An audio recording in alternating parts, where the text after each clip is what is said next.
ഇതെനിക്ക് പോകാനുള്ള വഴിയാണ്. എന്നോട് ലെഫ്റ്റ് പോകാനാണ് പറഞ്ഞത്. ഞാനൊരു കാര്യം കാണിച്ചു തരാം. ഞാൻ ലെഫ്റ്റ് പോകുന്നതിന് പകരം ഇവിടുന്ന് റൈറ്റ് എടുക്കുകയാണ്. ഞാൻ വഴി തെറ്റിച്ചു.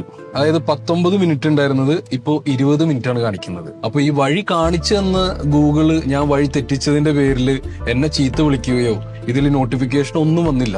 നീ വഴി തെറ്റിച്ചു, ഞാൻ കാണിച്ചു തന്ന വഴിയിലൂടെ നീ പോയില്ല, അതുകൊണ്ട് നീ വീട്ടിൽ പോകണ്ട, ഇവിടെ തന്നെ നിന്നോളാൻ പറഞ്ഞിട്ടില്ല. അതിന് പകരം എന്താണ് ചെയ്തത്? ആ കാണിച്ചു തന്ന വഴി ഞാൻ തെറ്റിച്ചപ്പോ വേറെ വഴി റീറൂട്ട് ചെയ്ത് കാണിച്ചു തന്നു. ഈ ഒരു കാര്യം നമ്മളുടെ ജീവിതമായിട്ടൊന്ന് കണക്ട് ചെയ്ത് നോക്കണം. ചിലപ്പോൾ നമ്മൾ ജീവിതത്തിൽ എടുക്കുന്ന തീരുമാനങ്ങൾ, അത് നമ്മളുടെ പഠിത്തമോ നമ്മളുടെ ബിസിനസ്സോ നമ്മളുടെ ജോലിയോ നമ്മളുടെ ലൈഫ് പാർട്ട്ണറോ എന്തോ ആയിക്കൊള്ളട്ടെ, ചിലപ്പോ അത് തെറ്റിപ്പോയി എന്ന് വെച്ചിട്ട് നമ്മളത് നമ്മളുടെ ജീവിതം തീർന്നു, നമ്മുടെ ജീവിതം നശിച്ചു പോയി എന്നല്ല വിചാരിക്കേണ്ടത്.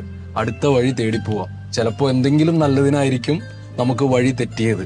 ഇനി നമ്മൾ നേരായ വഴിയിലായിരിക്കും ചിലപ്പോൾ പോകാൻ പോകുന്നത്. സോ അപ്പൊ നമ്മുടെ ലൈഫിൽ ഇതേപോലെ ഒരു റോങ് ടേൺ എടുത്തു കഴിഞ്ഞാൽ അത് എല്ലാത്തിന്റെ അവസാനമല്ല, ചിലപ്പോ നല്ല പല കാര്യങ്ങളുടെയും തുടക്കമായിരിക്കും. ഇനി ഇങ്ങനെ ഒരു റോങ് ടേൺ എടുക്കാതിരിക്കാനുള്ള ഓർമ്മപ്പെടുത്തലൂടെ ആയിരിക്കും.